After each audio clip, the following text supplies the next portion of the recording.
Hello friends, welcome to my channel the smart classes by Kumar Roshan. हम इससे पहले भूगोल का यानी ज्योग्राफी का एक शॉर्ट वीडियो ले चुके हैं जिसे हमने ट्रेलर ऑफ ज्योग्राफी कहा था, शॉर्ट ट्रेलर ऑफ ज्योग्राफी।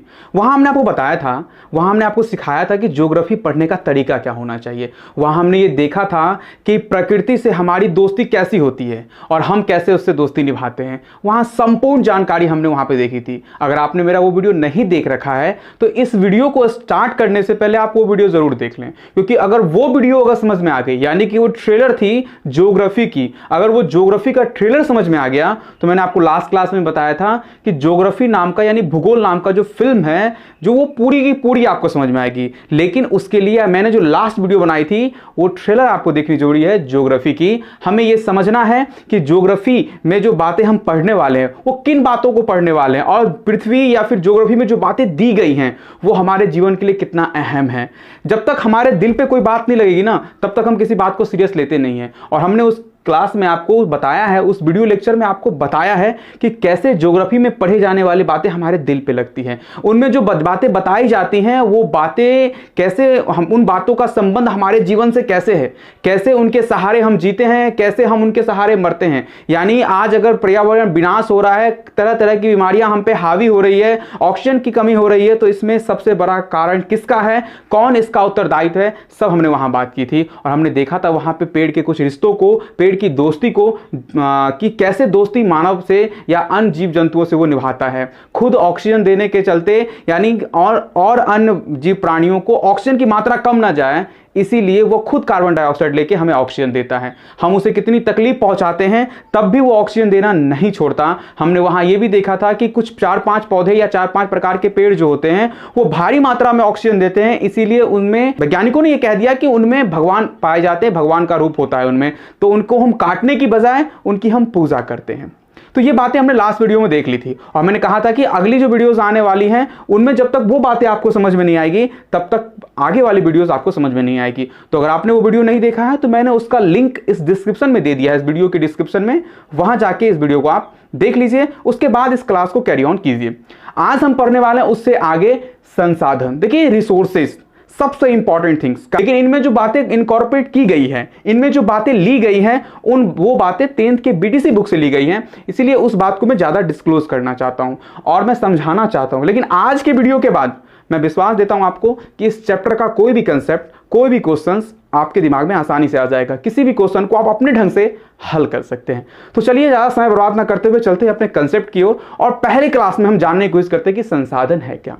देखिए यहां मैंने कुछ बातों को इनकॉर्पोरेट कर दिया है। मैं इसको दो भाग में बांट रहा हूं। आज का जो चैप्टर्स है रिसोर्सेज का और उनके विकास का, मतलब संसाधन और उनके विकास, इनके चैप्टर को मैं दो भाग में बांटता हूं। एक बांटता हूं मैं पार्ट 1 और सेकंड में बांटता हूं पार्ट 2। देखिए ये पहला चैप्टर है और पहला चैप्टर है, इसीलिए इसको समझना बहुत जरूरी है क्योंकि आने वाले जो चैप्टर्स है इन पे ही डिपेंड किए हैं, तो इसीलिए इस पर ज्यादा समय दें आप। देखिए संसाधन को समझना बहुत जरूरी है, उसके बाद ही आपको ये दोनों पार्ट समझ में आएंगे और आसानी से समझ में आएंगे।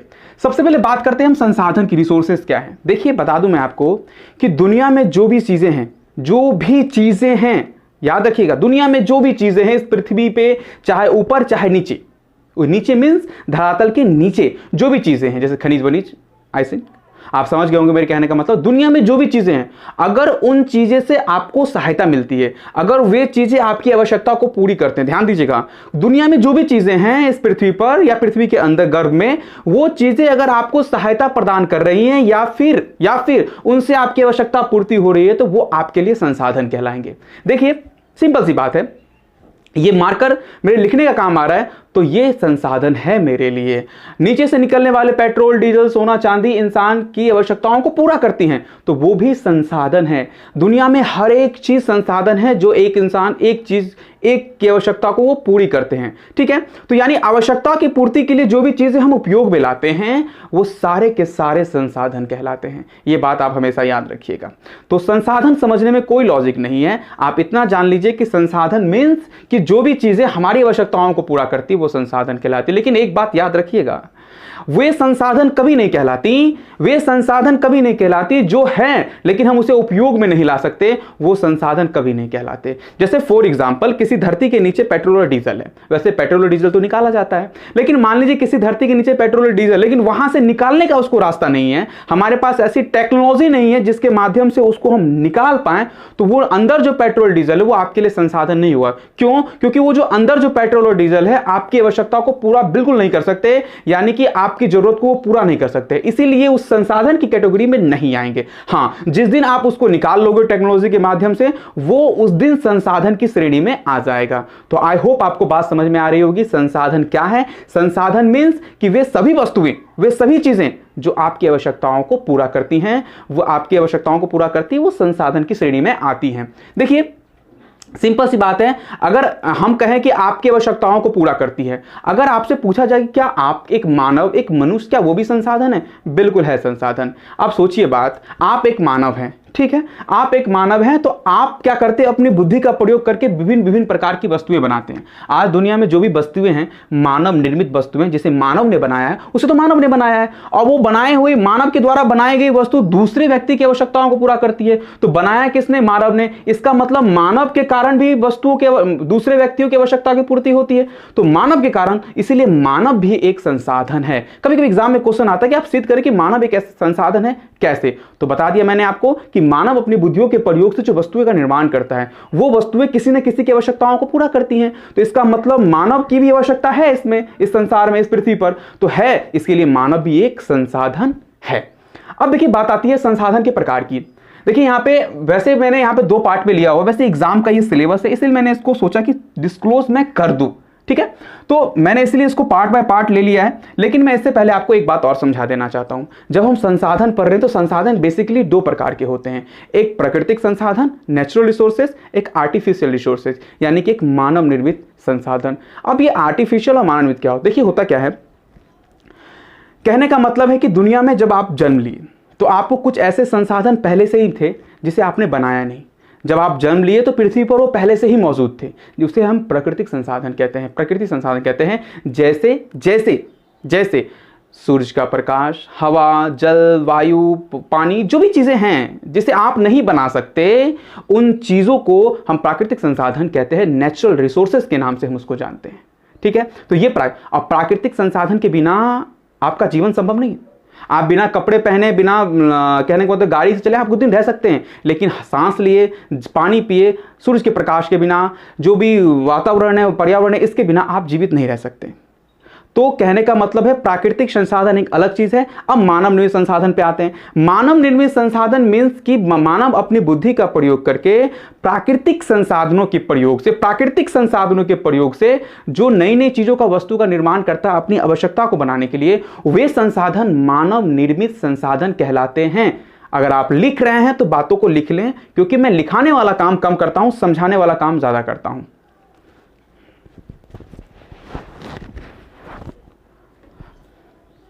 तो आई होप आपको बात समझ में आ गई होगी। प्राकृतिक संसाधन मतलब कि वे संसाधन जिसे इंसान नहीं बनाता, जो पृथ्वी पर पहले से ही विद्वान है। और मानव निर्मित संसाधन वे संसाधन होते हैं जिसे मानव अपनी बुद्धि का प्रयोग करके, प्राकृतिक संसाधन का दोहन करके, प्राकृतिक संसाधन की मदद से उसका रूप बदल के अपनी आवश्यकता के लिए बनाता है, उसे हम मानव निर्मित संसाधन कहते हैं। ये मार्कर्स, ये कपड़े, ये घड़ी, ये घर, ये फर्नीचर के सामान, ये सारे के सारे देखिए कहीं ना कहीं प्राकृतिक संसाधन को बर्बाद करके बने हैं। और बर्बाद करके बने हैं क्योंकि आपकी आवश्यकताओं को पूरा कर रहे हैं। तो आप एक बात देख लीजिए कि आपने प्राकृतिक संसाधन से उसका रूप बदल के उसे मानव निर्मित संसाधन में बदल दिया। तो इसीलिए संसाधन को 2 कैटेगरी में बांटा गया है, एक प्राकृतिक संसाधन और एक मानव निर्मित संसाधन। अब दोनों में रिश्ता क्या होता है, बात देख लीजिए। अगर एक कुम्हार मट्टी का बर्तन बनाता है, ध्यान दीजिएगा, अगर एक कुम्हार मट्टी का बर्तन बनाता है, अगर एक कुम्हार मट्टी का बर्तन बनाता है, मान लीजिए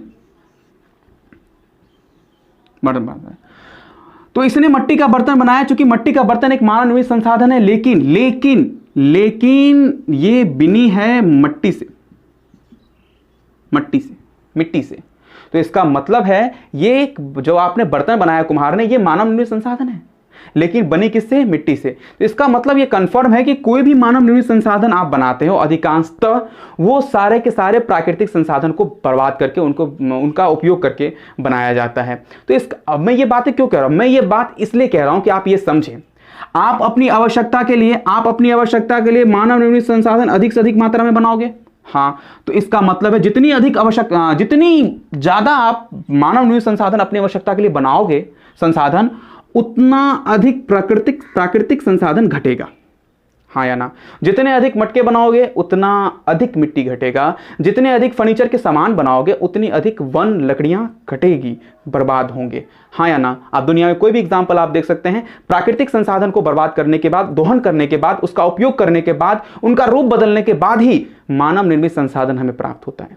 अब यही बात हमने लास्ट क्लास में की थी और आज भी करते, यही सोचने वाली बात है कि प्राकृतिक हमें अपनी आवश्यकताओं को पूरा करना है, वस्तु का निर्माण तेजी से करना है, लेकिन एक बात देखिए, जितनी तेजी से वस्तु का आप निर्माण करेंगे उतनी तेजी से प्राकृतिक संसाधन नीचे की ओर जाएगी। और मैंने बताया था आपको कि प्राकृतिक संसाधन जो होते हैं वो एक सीमित संसाधन होते हैं, जिन्हें दोबारा प्राप्त करना बिल्कुल ना के बराबर होता है या बहुत ज्यादा समय लग जाता है उन्हें प्राप्त करने में।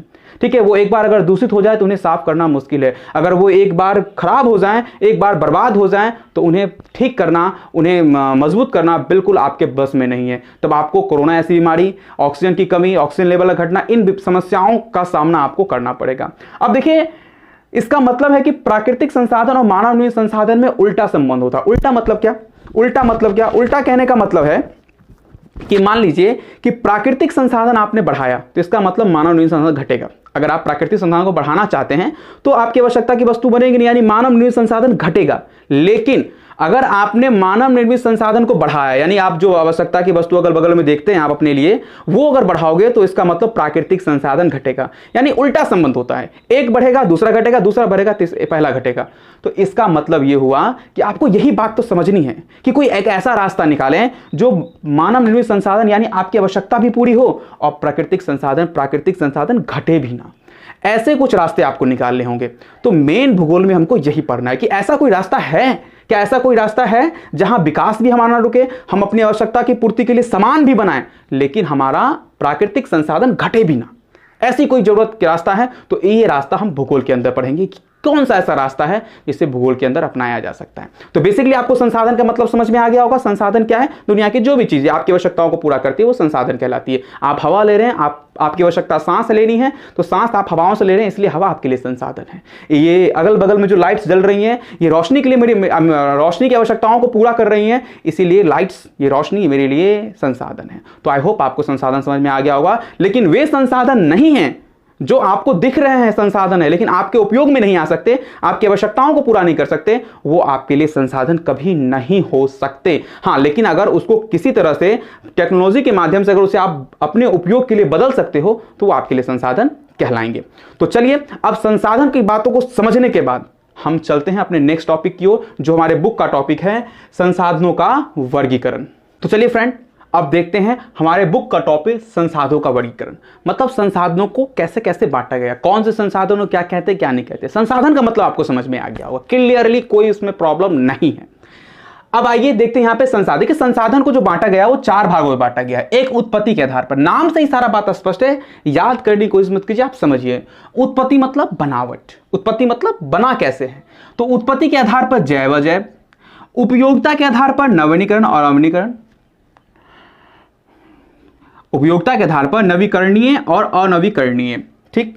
स्वामित्व के आधार पर व्यक्तिगत, सामुदायिक, राष्ट्रीय और अंतर्राष्ट्रीय, और विकास के आधार पर संभाव्य, भंडार, विकसित और संचित।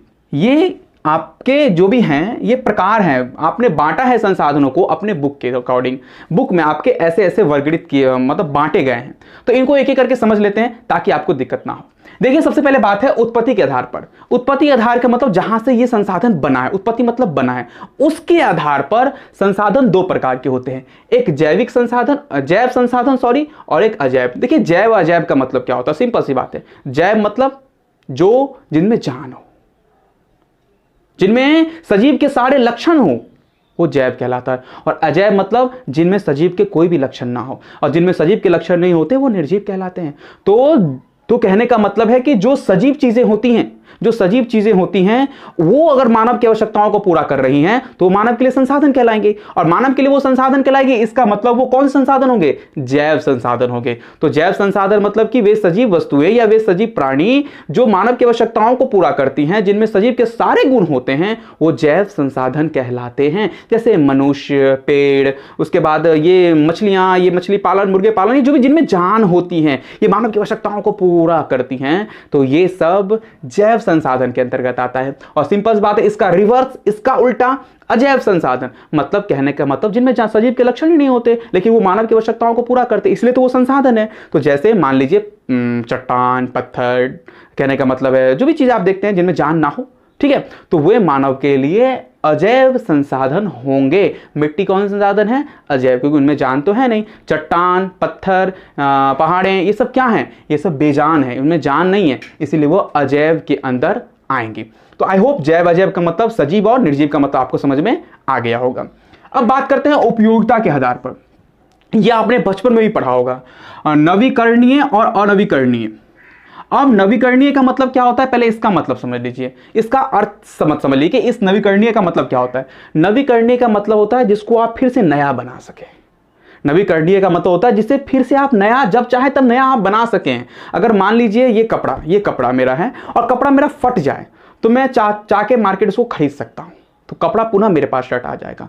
तो नवीकरणीय का मतलब होता है जो खत्म ना हो, जिसे आप जब चाहे तब बना सकते हैं। तो वैसे संसाधन जिसे जब चाहे आप तब बना सकते हैं, जब चाहे आप तब बना सकते हैं, वो कहलाते हैं नवीकरणीय संसाधन। नवीकरणीय संसाधन, याद रखिएगा एक बात, यहां पे जो भी संसाधन आप पढ़ रहे हैं, ये आपके बुक के रिलेवेंट, यानी बुक के टॉपिक का भाग दिया हुआ है। जितना मुझे अलग से बताना चाहिए मैं उतना अलग से आपको डालते जा रहा हूं ताकि आपको कहीं भी दिक्कत ना हो, ठीक है। तो ये बात समझ में आ गई। नवीकरणीय का मतलब क्या होता है? वैसे संसाधन जिन्हें दोबारा आप प्राप्त कर सकते हैं, दोबारा उन्हें बना सकते हैं, जैसे सौर ऊर्जा, पवन ऊर्जा। सौर ऊर्जा हो गया, पवन ऊर्जा। देखिए, जब तक सूर्य रहेगा तब तक सौर ऊर्जा रहेगी, जब तक हवा रहेगी तब तक पवन ऊर्जा रहेगी। तो इसका मतलब इसको जब चाहे आप तब बना सकते हैं, ठीक है। तो जब चाहे तब बना सकते हैं, इसीलिए ये संसाधन जो है, क्योंकि सौर ऊर्जा भी आपके लिए संसाधन है, पवन ऊर्जा भी आपके लिए संसाधन, क्योंकि दोनों आपकी आवश्यकताओं को पूरा करती हैं। ऊर्जा आपको देती है, इलेक्ट्रिक देती है आपको, तो ये दोनों आपके लिए संसाधन है। और दोनों कौन संसाधन है? नवीकरणीय संसाधन, यानी इसको दोबारा आप जब चाहे तब बना सकते हैं, ये समाप्त होने वाली चीज नहीं है। तो इसीलिए नवीकरणीय संसाधन में से रखा गया है। आप बात समझिए खाली। अनवीकरणीय संसाधन का मतलब क्या होता है?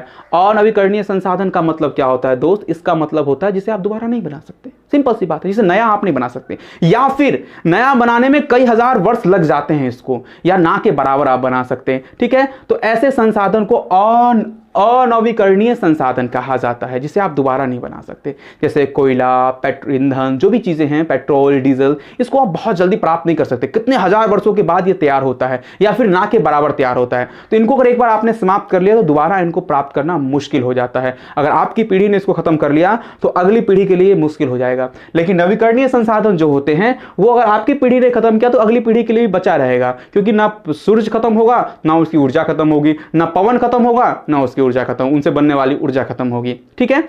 और एक बात अनवीकरणीय के बारे में एक और इंपॉर्टेंट है कि उनका एक बार उपयोग करने के बाद उन्हें दोबारा उपयोग नहीं कर सकते। जैसे कि डीजल, पेट्रोल अगर आपने जला लिया तो उसके बाद फिर उसका जलने के बाद उसका कुछ रूप बचता ही नहीं। अगर आपने कोयला को जला लिया तो कोयला के बाद भी कोयला का कोई रूप नहीं बचता। तो इसका मतलब यह हुआ कि अनवीकरणीय संसाधन वैसे संसाधन होते हैं जिन्हें आप एक बार खत्म कर ले तो वो बहुत सालों के बाद बनते हैं या फिर नहीं बनते हैं। और दूसरी बात, उन संसाधनों को उपयोग करने के बाद उनके जो अवशिष्ट पदार्थ होते हैं वो दोबारा प्रयोग में नहीं लाए जा सकते, यानी उसे चक्रण में दोबारा नहीं लाया जा, उनका दोबारा उपयोग नहीं किया जा सकता। वो कहलाता है अनवीकरणीय संसाधन, ठीक है। आई होप आपको ये बात समझ में आ गई होगी। तो ये दो बात, जैव अजैव, नवीकरणीय अनवीकरणीय बातें आपको समझ में आ गई होगी। अब तीसरी बात करते हैं स्वामित्व के आधार पर। स्वामित्व मतलब मालिकाना अधिकार पर, मालिक के आधार पर देखते हैं मतलब कौन से संसाधन का कौन मालिक है, उस हिसाब से हमने बांटा है कि कौन किस संसाधन का कौन मालिक है। पहली बात है व्यक्तिगत। अब सिंपल सी बात है, व्यक्तिगत मतलब पर्सनली, सिंपल सी बात है। अगर कोई चीज मेरे घर में है और मेरी अपनी है तो वो मेरी व्यक्तिगत संपत्ति कहलाएगी, व्यक्तिगत संसाधन कहलाएगा। ये मेरा मार्कर, ये संसाधन है लेकिन ये मेरा व्यक्तिगत है, ये मेरा अपना संसाधन है। मेरे बगल में मेरा पोखर है जिसमें मछली पालन मैं करता हूं, वो पोखर मेरा व्यक्तिगत संसाधन है, ठीक है। पोखर, आप बोलो सर पोखर कैसा, अरे भाई पोखर में मछली पलता है, पोखर मेरी आवश्यकताओं को पूरा करता है, मैं पोखर में नहाने जाता हूं तो मेरी आवश्यकताओं को पूरा करता है ना, वो मेरे संसाधन, लेकिन वो मेरा है, निजी है, इसीलिए वो मेरा होगा। उसके बाद मेरे पास खेत है, बहुत सारे बगीचे हैं, आम के पेड़ हैं, ये सारे मेरे अपने हैं और ये सारे संसाधन है मेरे लिए, क्योंकि ये मेरी आवश्यकताओं को कहीं ना कहीं पूरा करते हैं, इसीलिए ये व्यक्तिगत संसाधन हो गए। सिंपल सी बात, जब किसी संसाधन पे, जब किसी व्यक्ति का खास अधिकार होता है, कोई खास व्यक्ति उसका मालिक होता है, तो वो व्यक्तिगत संसाधन कहलाते हैं। आई होप आपको ये बात समझ में आ गई होगी। बात नंबर 2 है सामुदायिक। सामुदायिक मतलब समुदाय का, एक का नहीं, बहुत सारे का, एक का नहीं, पूरे समुदाय का, पूरे समाज का हो, उसे कहते हैं सामुदायिक। तो वैसे समाज आपके बगल में बहुत सारे होंगे, मंदिर किसी एक इंसान का नहीं होता, समुदाय का होता है। कभी कभी लेकिन एक पोखर था जो मेरा नहीं, सरकारी पोखर था, तो उस सरकारी पोखर में सब जाएगा नहाने के लिए, सब उसका फायदा उठाएगा, सब अपनी आवश्यकताओं को पूर्ति करेगा, उससे सब पानी निकालेगा, उससे सब पानी पीने के लिए लेगा, उसमें सब नहाएगा, बर्तन धोएगा, वो सबके लिए, क्योंकि वो सरकारी है। अगर वो मेरा निजी होता तो वो व्यक्तिगत में जाता, लेकिन अगर सरकारी है तो वो समुदाय के लिए है। तो हॉस्पिटल्स हो गए, स्कूल्स हो गए, उसके बाद स्कूल भी एक संसाधन है क्योंकि आपकी आवश्यकताओं को पूरा कर रहा है, क्योंकि उसमें बच्चे जाते हैं पढ़ने के लिए, पर बच्चों को शिक्षा मिलती है, तो वो भी एक संसाधन है। तो ये सब सामुदायिक संसाधन है। कौन संसाधन है? सामुदायिक संसाधन है, क्योंकि ये इसमें पूरे समुदाय का अधिकार होता है, पूरे समाज का अधिकार होता है। तो ऐसे संसाधन सामुदायिक संसाधन कहलाते हैं, जिन पे एक नहीं बल्कि पूरे समाज का, पूरे समुदाय का अधिकार हो। ठीक है, अब बात करते हैं राष्ट्रीय। राष्ट्रीय का मतलब होता है कि जिस संसाधन पे पूरे राष्ट्र का हक हो, पूरे देश का हक हो, उसे हम राष्ट्रीय संसाधन कहते हैं। जैसे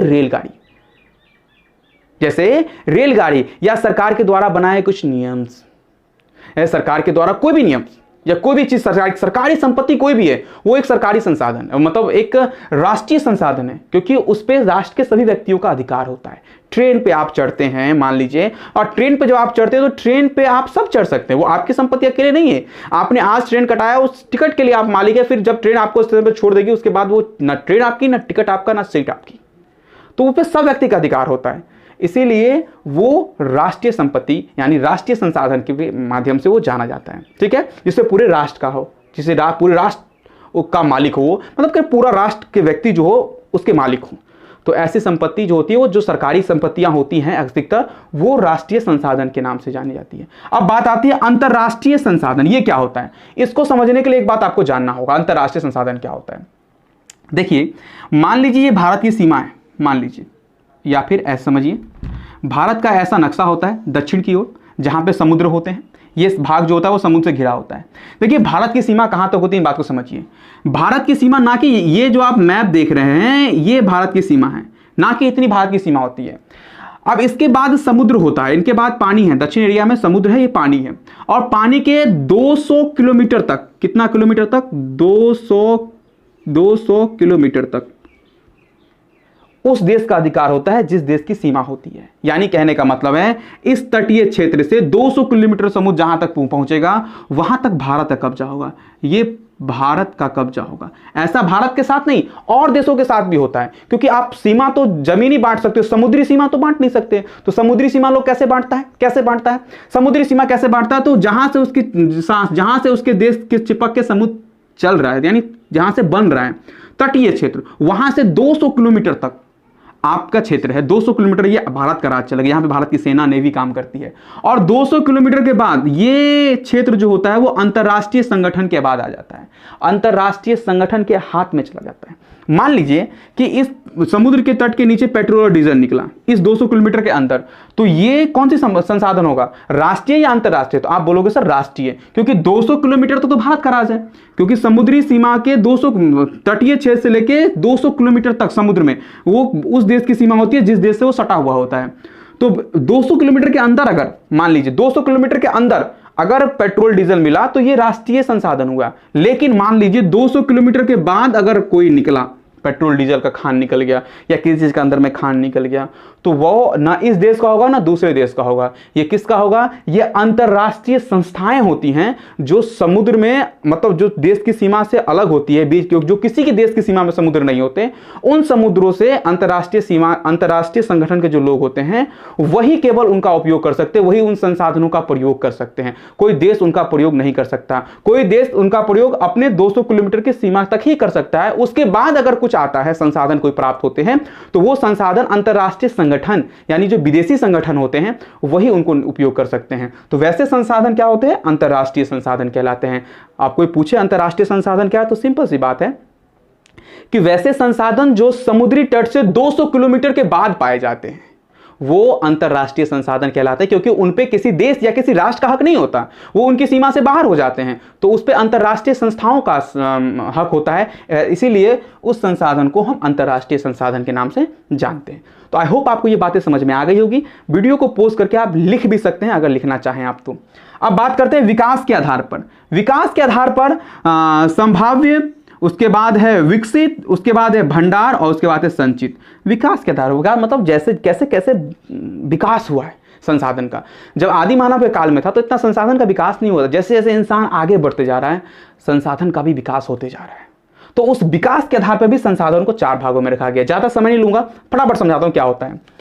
संभाव्य, नाम ही है संभाव्य। संभाव्य संसाधन ऐसे संसाधन होते हैं जिन देखिए नाम में स्पष्ट, संभाव्य मतलब संभव, ऐसे संसाधन है जिनका उपयोग आप कर सकते हैं, आपके पास है लेकिन आप उनका उपयोग कर नहीं रहे, मतलब उनका उपयोग आप कर ही नहीं सकते, कर सकते नहीं मतलब कर नहीं पा रहे हैं उनका उपयोग। अगर आप चाहें तो उनका उपयोग कर सकते हैं। ऐसे संसाधन संभाव्य संसाधन कहलाते हैं। जैसे फॉर एग्जांपल मान लीजिए राजस्थान में जल तो है नहीं, लेकिन राजस्थान में पवन ऊर्जा और सौर ऊर्जा का बहुत ट्रेंड है, वहां पे ये चीजें हैं तो, लेकिन वहां पे है लेकिन अभी तक विकास नहीं हुआ उसका। जब वहां पे साधन इतने उपलब्ध हैं, वैसे हम वहां से संसाधन प्राप्त कर सकते हैं, वैसी ऊर्जा पवन ऊर्जा और सौर ऊर्जा राजस्थान से हम प्राप्त कर सकते हैं, वहां पे लगा सकते हैं प्लांट, लेकिन अभी तक हमने लगाया नहीं है।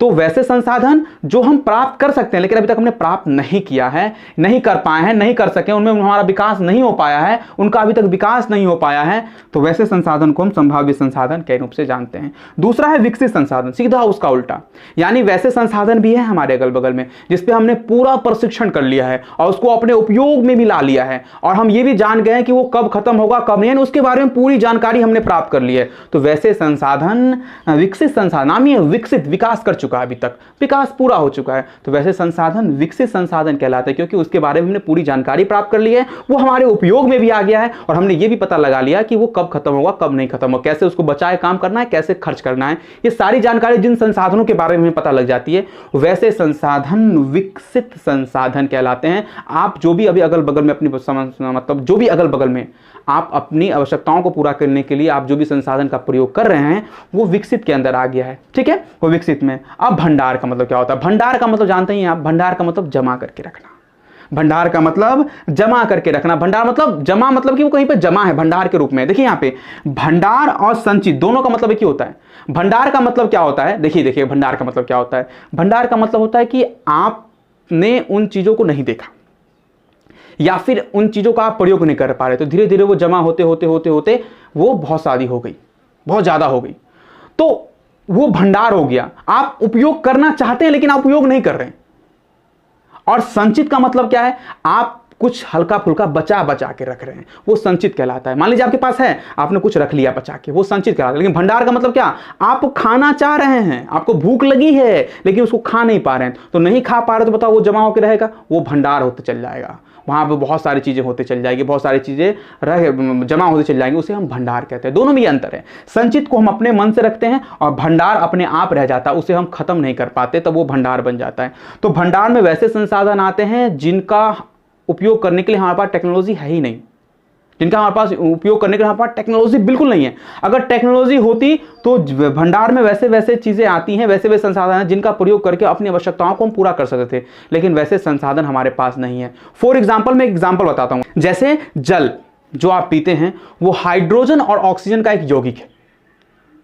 अगर हाइड्रोजन ऑक्सीजन के यौगिक से जल बनता है, जो कि यौगिक एक जल है, तो इस हाइड्रोजन ऑक्सीजन की सहायता से हम ऊर्जा भी उत्पन्न कर सकते हैं। लेकिन अभी तक ऐसी कोई टेक्नोलॉजी आई नहीं जो हम इस हाइड्रोजन ऑक्सीजन के बदले यानी जल के माध्यम से, जल के सहारे ऊर्जा प्राप्त कर सके। तो इसीलिए ये किस में जाएगा? भंडारण में। भंडारण मतलब क्या? इसका उपयोग ही हम नहीं कर पा रहे हैं। हम जानते हैं इसमें ये बातें छुपी हुई हैं, ऐसा हो सकता है, जल से ऊर्जा प्राप्त हो सकती है, लेकिन इनके बारे में टेक्नोलॉजी हमारे पास नहीं है, तो वो क्या होते जा रहा है? भंडार होते जा रहा है। वो खत्म तो होगा नहीं, वो भंडार होते जा रहा है, उनका उपयोग तो हम कर ही नहीं पा रहे हैं। तो ऐसे संसाधन भंडार संसाधन कहलाते हैं। और दूसरी बात है लास्ट संचित। संचित का मतलब क्या होता है? वैसे संसाधन जिनका उपयोग आप करते ही नहीं है, भविष्य के लिए बचा के रखते हैं। मैंने कहा ना, बचा के रखना। आप करना चाहे तो कर सकते हैं, लेकिन आप बचा के रखना चाहते हैं, तो वैसे संसाधन को हम संचित संसाधन के नाम से जानते हैं। तो आई होप आपको संसाधनों का वर्गीकरण समझ में आ गया। जैव, अजैव, नवीकरणीय, अनवीकरणीय, स्वामित्व के आधार पर व्यक्तिगत, सामुदायिक, राष्ट्रीय, अंतरराष्ट्रीय, और विकास के आधार पर संभाव्य, विकसित, भंडार और संचित। आपको ये बातें समझ में आ गई होगी। अब चलते हैं हम पार्ट 2 की ओर और देखते हैं कि पार्ट 2 में क्या बातें हमको समझनी है। चलिए फ्रेंड, चलते हैं आप पार्ट 2 की ओर और देखते हैं कि पार्ट 2 में जो बातें आई हैं, यानी संसाधन नियोजन, संसाधन का संरक्षण और सतत विकास की अवधारणा, ये तीनों बातों को हम समझेंगे, लेकिन थोड़ा टाइम देना होगा। तीनों टाइम क्यों देना होगा? क्योंकि यहां पे देखिए, पहला कंसेप्ट है संसाधन नियोजन। ये एग्जाम में आपके बहुत आता है। नियोजन का मतलब क्या होता है? नियोजन का मतलब होता है प्लानिंग, प्लानिंग करना, प्लानिंग करना, संसाधनों की प्लानिंग करनी। आप कैसी प्लानिंग करना? ताकि देखिए, प्लानिंग कैसी करनी है आपको।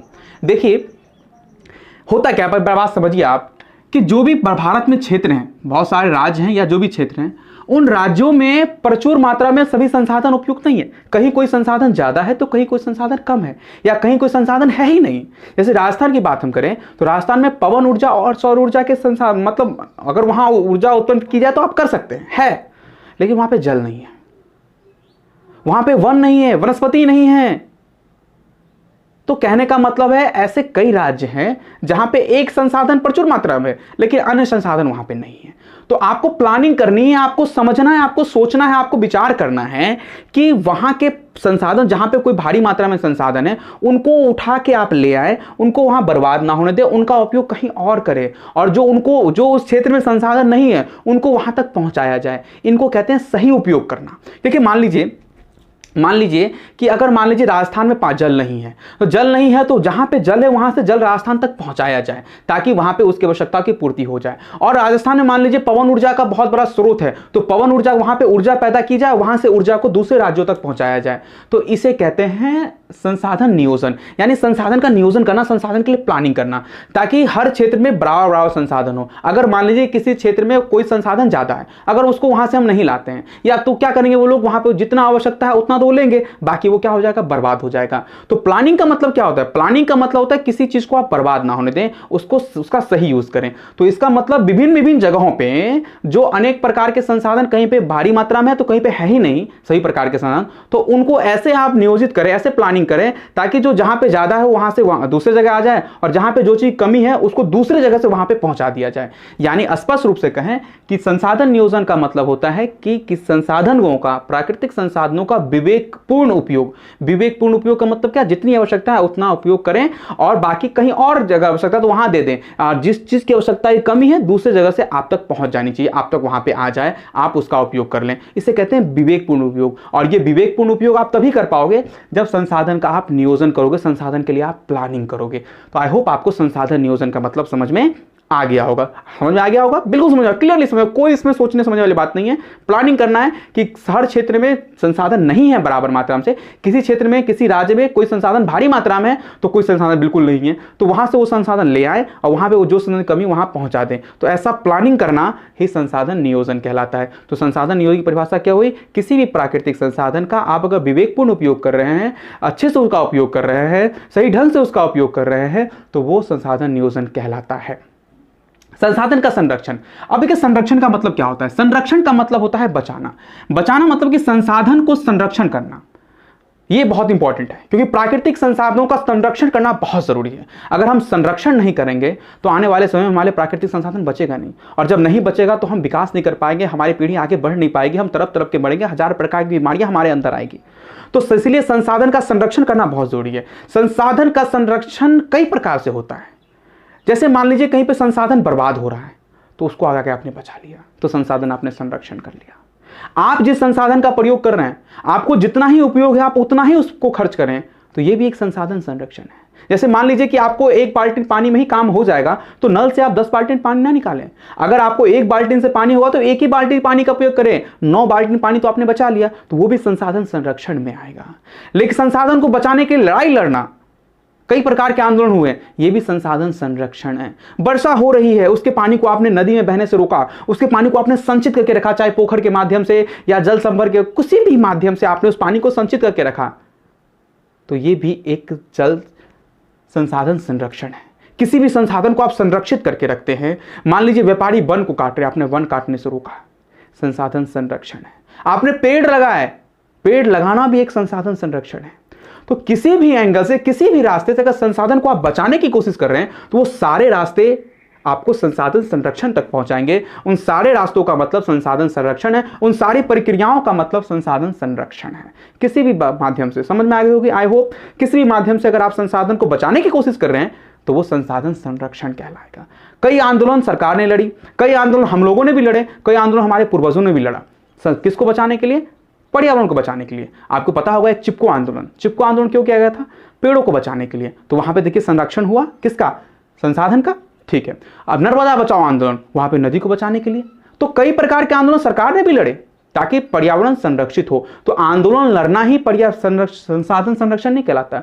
अगर आप घर में हैं, जितना ही पानी आपको खर्चा है उतना ही कीजिए और बाकी को बचा के रखिए, वो भी संसाधन संरक्षण में आता है। तो आज से ये काम शुरू कर दीजिएगा संसाधन संरक्षण का, क्योंकि आप जितना कम खर्चा करेंगे आपकी आने वाली पीढ़ियों के लिए उतना बचा रहेगा। ठीक है।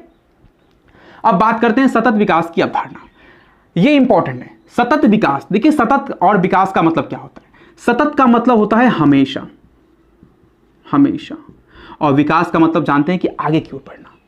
यानी यह अवधारणा हमें यह बताती है कि जिस तरह से अभी आप विकास कर रहे हैं, आने वाले समय में भी आप इसी तरह से विकास करते रहें। ये हमें यह बताती है, सिंपल सी बात हमें यह बताती है। अब इसका मतलब क्या हुआ? अभी जो आप विकास कर रहे हैं, अभी जो आप अपना विकास कर रहे हैं, वो किस आधार पर विकास कर रहे हैं? आप प्राकृतिक संसाधनों के आधार पर विकास कर रहे हैं। अगर प्राकृतिक संसाधन आपके पास ना होते तो आप विकास नहीं कर पाते। आप फर्नीचर इसलिए बनाते क्योंकि आपके पास लकड़ियां हैं, पेड़ हैं। आप शर्ट इसलिए बनाते क्योंकि आपके पास कॉटन है। कि दुनिया में कह रहे आप घड़े इसलिए बनाते हैं, मटके इसलिए बनाते हैं क्योंकि आपके पास मिट्टी है। आप ईंटें इसलिए बनाते हैं क्योंकि आपके पास मिट्टी है। आप सीमेंट इसलिए बनाते हैं क्योंकि आपके पास पत्थर है।